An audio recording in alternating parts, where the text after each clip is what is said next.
Hello everyone, it's Caroline or Miss B Overseas. Thank you so much for being here with me today. I thought that for this video we could just super casually chat through 10 books that I am interested in reading before the end of 2020. Right now we are currently in the decline of October, which leaves November and December left in this year. On average, I read about 5 books a month. So if you do that math, that means that all 10 of these books that I'm listing in this video will just essentially be like my TBR to the end of the year. And I don't think that's going to actually happen because I have some books that I'm not including in this video that I know that I'm committed to reading before the end of 2020. Really, this should just be more like books that I want to read in the near future, but that doesn't sound quite as cool as 10 books to read before the end of 2020. So just bear with me. Jumping right in with the first book, it is Here in the Real World by Sarah Pennypacker. This is a book that takes place at a summer camp, follows a young boy going to this summer camp, and I believe this camp is specifically for, like, I don't know how to say it, troubled youth. There is an abandoned church site next to it where he ends up meeting another young girl who doesn't go to the camp, but they form this relationship and they sort of together have their own troubles going on in their lives. And so to escape their realities, they create this fantastical world that they can escape to. So it kind of gives me Bridge to Terabithia vibes. The majority of the middle grade that I read is so that I can recommend it to my students, and this is no exception.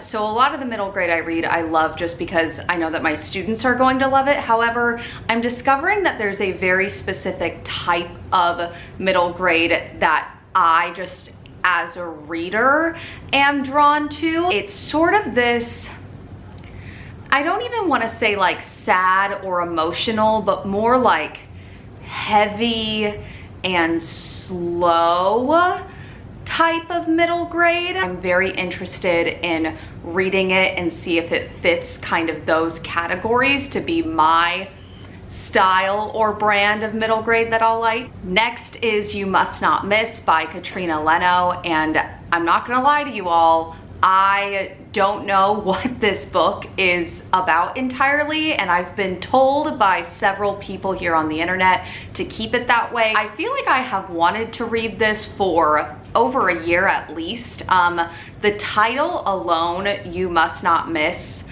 does something to me, and then a couple of months ago they released that new paperback cover, and that title combined with that cover with that girl and her rage on her face and the birds kind of like whirling around her. Don't ask me why or how or what's wrong with me, but just like thinking of that cover with that title combined does something to me emotionally. So I want to read and find out where those emotions are coming from. Next is Anxious People by Frederick Backman. Earlier this year I read Beartown, which is, I'm pretty sure, going to be my favorite of 2020 and a new all-time favorite. So this is Backman's newest release, and I know that it surrounds kind of these people that are being held hostage while attending an open house. And something else that's funny that I recently discovered about this book is that it opens kind of with a bank robbery gone wrong.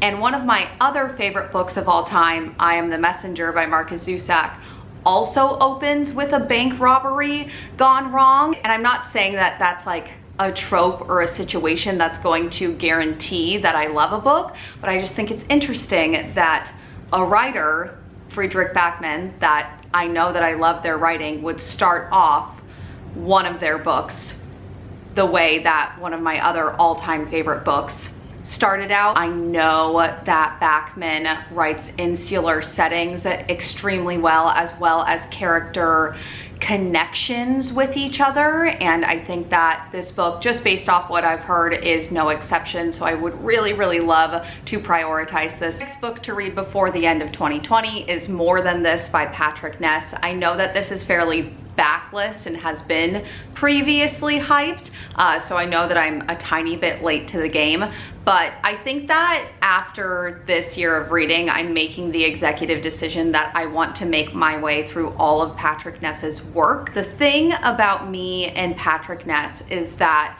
without fail, all of the premises of his books sound like something that I want to read, and there's so much of a range in his work, but without fail, just hearing about the books, they always are intriguing to me. Now, some of the books that I've read from him, I think don't always get executed super well, but at least at the beginning and hearing what they are about, I'm always super intrigued, and this book is no exception. More Than This starts out with a boy who drowns, I think, and he wakes up in a world that is seemingly exactly like the world that he just left. However, as he kind of lives more in this world, the more he discovers that things aren't necessarily what they seem. Another premise that sounds super intriguing, and based on what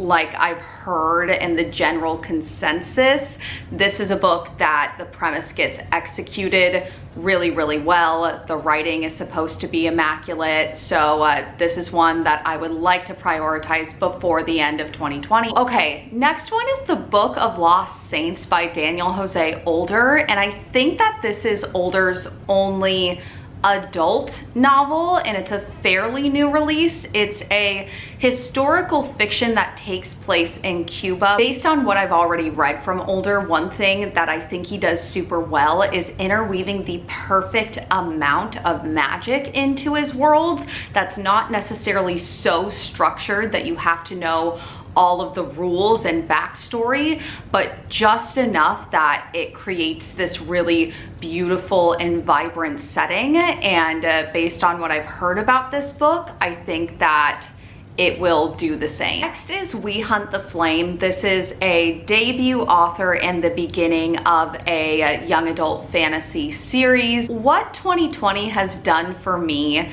is put a gigantic strain on my relationship with young adult fantasy. All of the YA fantasy that I have read this year, I have either actively disliked, been disappointed in, or just thought was okay. I've had many an existential crisis of just thinking, should I just abandon the genre entirely? I'm just not quite ready to say goodbye to the genre, so I would really like to give it one more try before the end of 2020 with We Hunt the Flame. As far as what it's about, I don't know a whole lot. Shocker. Are you noticing a trend just not only in this video but in my life as a reader? I don't really know anything about the books that I want to read.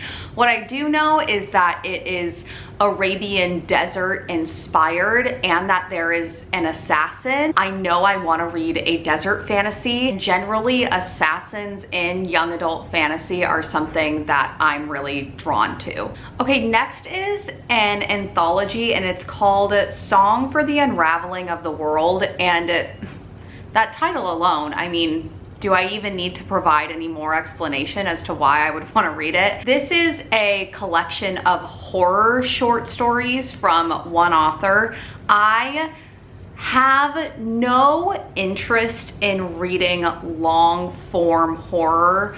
I scare very easily, particularly slasher or gory horror. I know is something I can just definitively say that I don't want to read ever. However, psychological short form horror, I think, is something that I can get into. I also haven't read a good anthology in a while, and I do want to pick at least one up before the end of 2020, so I figured that this could be my one. Oh yeah, the next is the Baron the Nightingale by Catherine Arden, I believe.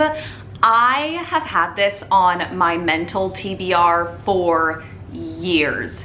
4 years, and there are some lovely people here on BookTube that are hosting a read-along for all of the books in the series. I figured that was my final push, my final sign to finally pick this up, particularly because of the wintry Russian, I think, folkloric setting. I know that November, December would be a great time to read this.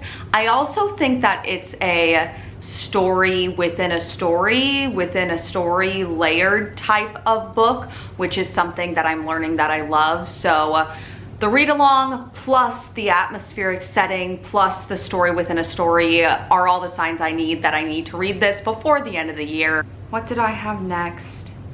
Oh yeah, Blacktop Wasteland by S.A. Cosby, and I once again don't remember even how this got on my radar, so please hold while I check Goodreads. Oh yeah, okay, I remember. I don't remember how this got on my radar, but I remember why I put it like on my to be read list, and it's an adult mystery thriller literary combination fiction. The reason why I knew I wanted to read it was because I heard that the main character was haunted. I don't know if that means that it's like a physical manifestation that this main character is haunted, or if they're more just being haunted by like their own thoughts or their past. The Goodreads description says that it's like Ocean's 11 meets Drive with a Southern noir twist. I don't know how else to convince you that this sounds like something incredible and like I absolutely want to read before the end of the year. This last book is just a complete and total lie, because I know that I am not going to read it before the end of 2020 because I've been putting it off 4 years, and I think I have already in my short time on BookTube mentioned it as something that I want to read. And that book is Bridge of Clay by Markus Zusak. Markus Zusak has written 2 of my favorite books of all time, I Am the Messenger and The Book Thief. Of course, when this came out, I think almost 2 years ago now, I picked this up on release date. This is a signed copy, like personalized signed copy. Got to meet him, one of the best moments of my life. I promptly started to read it, and you can see how far I got. This is the bookmark where I stopped 2 years ago because I just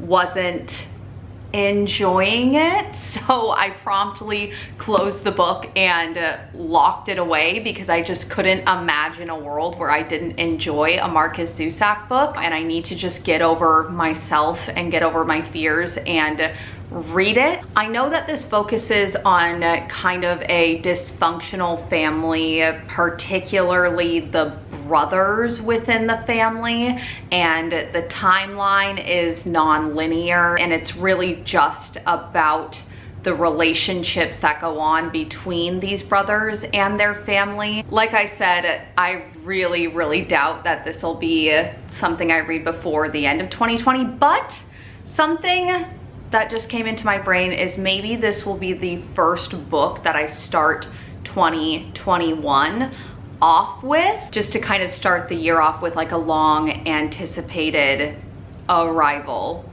type thing. And those are the 10 books that I would like to read before the end of 2020. As I have said, I think several times throughout this video, there is a very small percentage chance that that will actually happen. However, a girl can think and dream. Let me know in the comments down below, 1, if you have read any of these, 2, what books you are prioritizing before the end of this year. As always, thank you so much for watching. Have a great day. Goodbye.